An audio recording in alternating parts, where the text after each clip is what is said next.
Hello, everyone. Happy Monday. Thought I'd do a little impromptu live. So I think like a month ago, I made a post about asking what people were going through in dating and what questions they had, and got a bunch of comments, and now I'm answering them.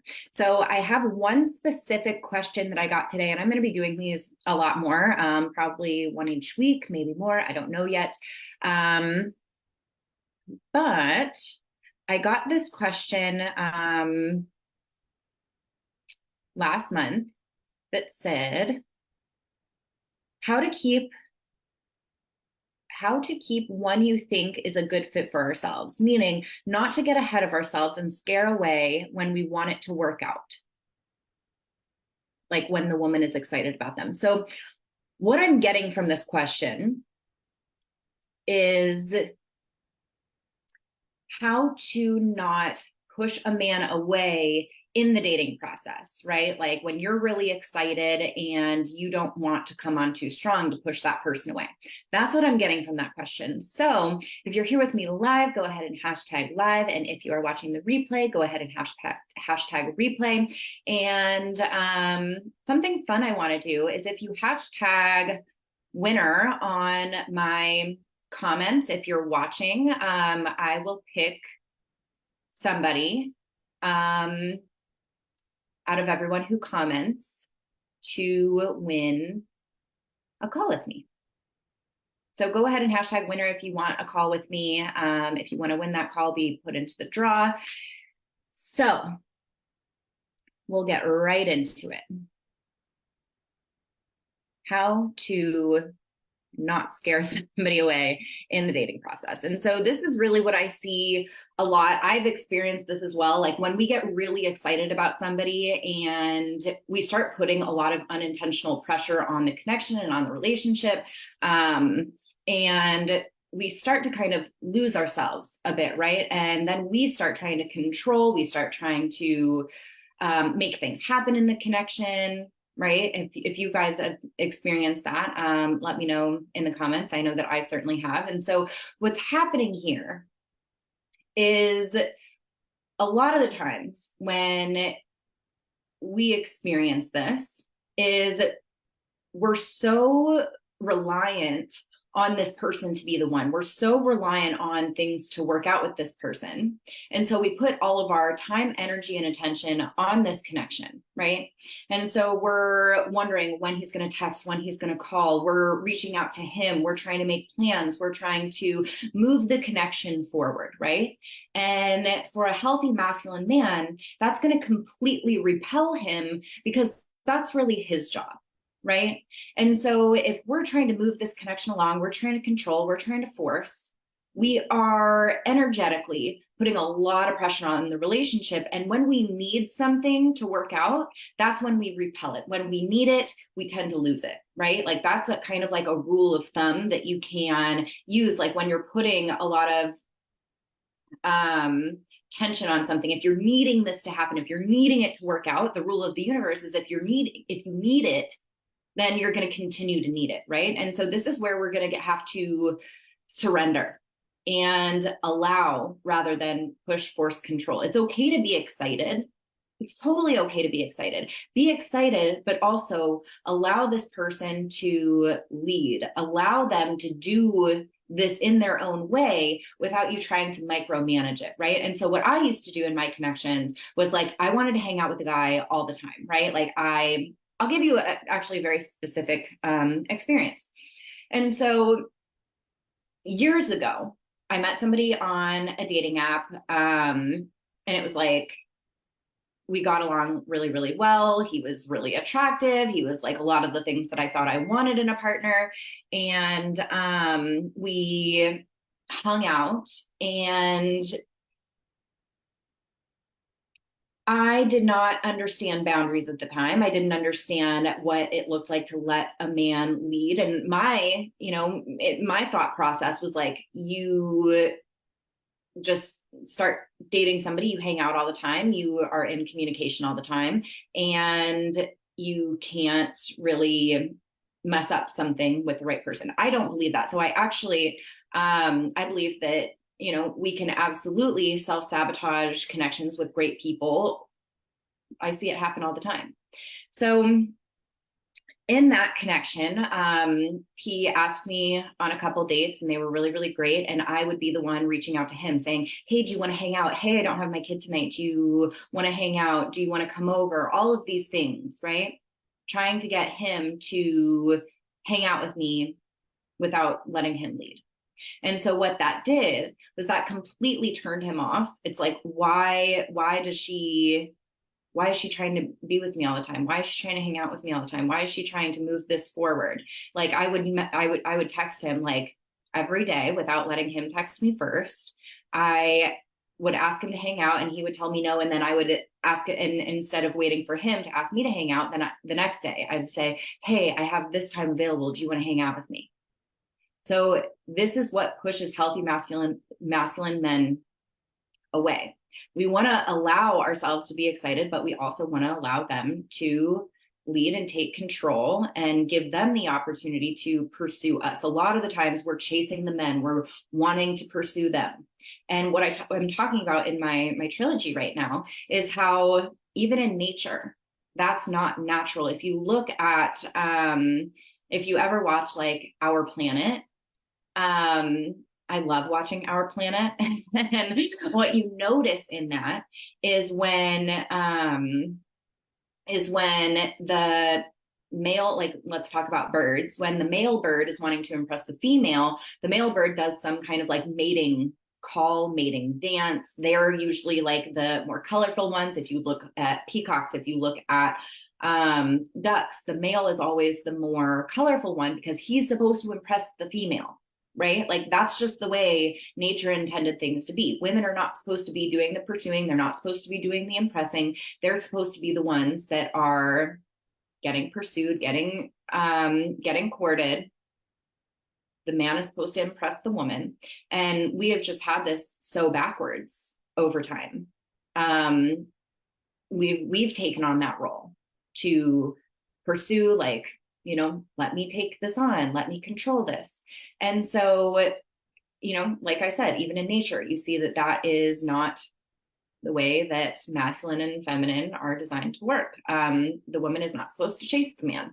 And so you can absolutely scare off a good guy if you're trying to pursue and control, right? And so how you can keep him, essentially, I don't necessarily know if I like that language, but if he's the right person for you, then by you being warm and excited and open and vulnerable and in touch with your emotions and allowing him to lead, that's how you continue to get dates, the first date, the second date, the third date, the fourth date, if this person is compatible with you. So if you are allowing him to initiate contact, if you're allowing him to call you, if you're allowing him to plan out the dates, if you are allowing him to pick you up instead of you doing all this legwork, like you driving to him, you initiating the dates, you telling him, oh, I'll cover dinner, things like that, right?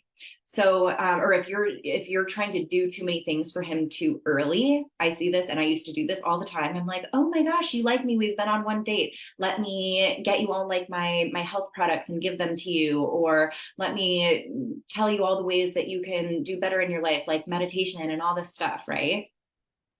Don't do that. Or like, oh my gosh, it's our second date. Let me cook you dinner, give you a back massage, do all these things. Because a healthy person is going to be like, why is this person doing all these things for me right now so early without me having to do anything for them? Like that doesn't compel a man to want to pursue you, right? So the way that you keep him is allowing him to lead, you being warm, open, vulnerable,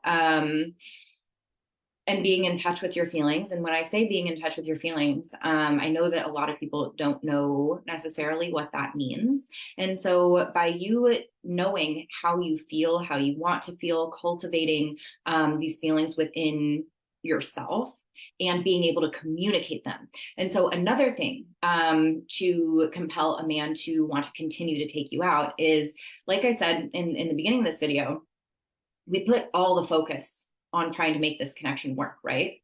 We want to take the focus completely off the connection and put it back into our life. And so if we're creating a life that we're on fire about, if we're doing things for ourselves, if we're making sure that we're taking care of, our self-care, our doing fun things for ourselves, continuing to create a life that we're having fun with and on fire about, we're not going to be relying on this connection to be everything.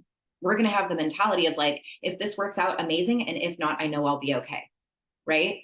For myself, I would put all this pressure on my connections because I was so dissatisfied in my personal life and emotionally that I would latch on to men and make dating them everything. And then again, you're putting so much subconscious pressure on them to be everything for you that it repels them. And so we want to be able to have a life outside of a relationship, a life outside of this date, being able to create excitement, happiness, joy, fulfillment outside of a relationship. And if you're doing that, then you're not going to need this relationship to work out. A lot of the times we feel like we need this relationship to work out, right? Oh, I really like this person. I really want to make this happen.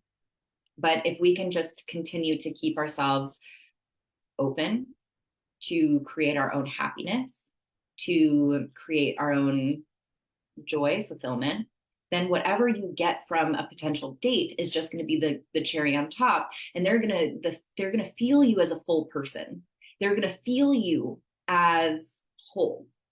If you're not whole, they'll sense that, right?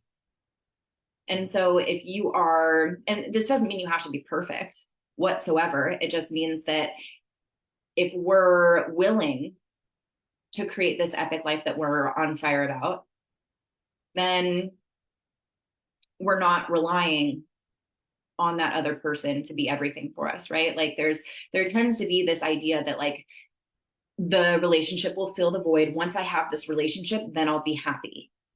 And again, you're putting so much subconscious pressure on that hypothetical person or this date who maybe you don't even know well enough to say, yes, this is my person. This is who I want to date. So you're putting all this subconscious pressure on them when you feel like you want a relationship to fill the void.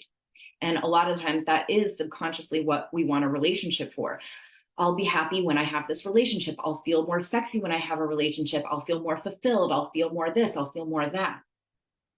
If we can feel that way now, before we have the relationship and when we're in the dating process, again, we're not going to look to somebody else to create that for us. And all that resistance will go away, because when you push, when you force, when you try to control, we're creating resistance. We're getting further away from what we want. What we want is to be able to allow whatever's going to happen. And you do your part by doing all the things that I just mentioned and letting God, the universe, and the man do the rest, right? So I know that that's a really tough thing to implement, like where you're surrendering, where you are trusting that whatever's going to happen is going to happen and you only do your part without trying to control or force anything. So what you can do when you notice yourself wanting to reach out, wanting to initiate, wanting to move things forward and be quick and try to push things along to secure commitment so then you can be secure. What you can do instead is recognize every time you want to overgive, push, rush, control, initiate all of the things. What I want you to do instead is to put a coping skill in between that thought and that urge and the actual behavior, because that's the way that we break patterns, right? We break patterns by stopping doing the freaking thing, because the pattern is only a behavior that we continue to do. And so just by you recognizing, oh, I want to initiate. Why do I want to initiate? Do I not trust that he's going to come forward and initiate with me? Or I'm trying to rush this commitment because when you notice yourself trying to rush it, like, oh, I need him to meet my friends tomorrow, or I need to meet his kids at XY time. What you can ask yourself is, why do I feel like I need this commitment right now? Why do I feel like I need him to commit to me fully after 3 dates. Ask yourself why. Is it because you're scared of rejection or abandonment, and him telling you that he wants you to be his girlfriend after 3 dates will soothe that rejection and abandonment? We always want to ask ourselves, like, what's underneath the behavior? What is it trying to soothe? Because when we have these behaviors, when we have like this fear of rejection or abandonment, which is why we try to rush commitment, and why we try to control these outcomes, because we have this fear. If we can start looking underneath the actions, because it's not about what we do, it's who we are when we do it, right? And so a lot of what's behind these actions is, I'm scared of getting hurt.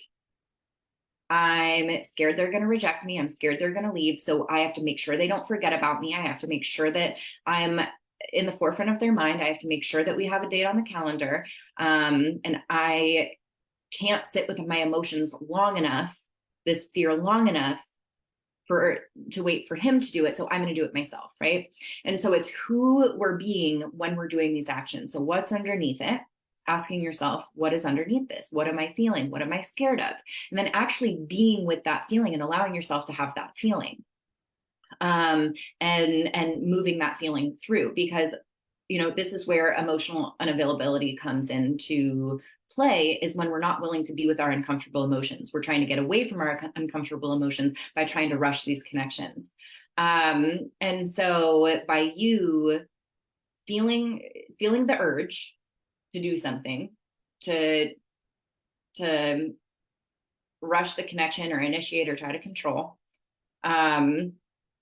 you're avoiding the uncomfortableness of the unknown, the uncertainty, not knowing when he's going to reach out, right? And so practicing being with that emotion, having a good coping skill to move that through your body, and then not doing the behavior, getting off the subject. This was just super short live, but to recap, how to not scare away a healthy connection is to let the man lead and initiate, continue to create a life that you are on fire about, having a life outside of the connection. What else did I say?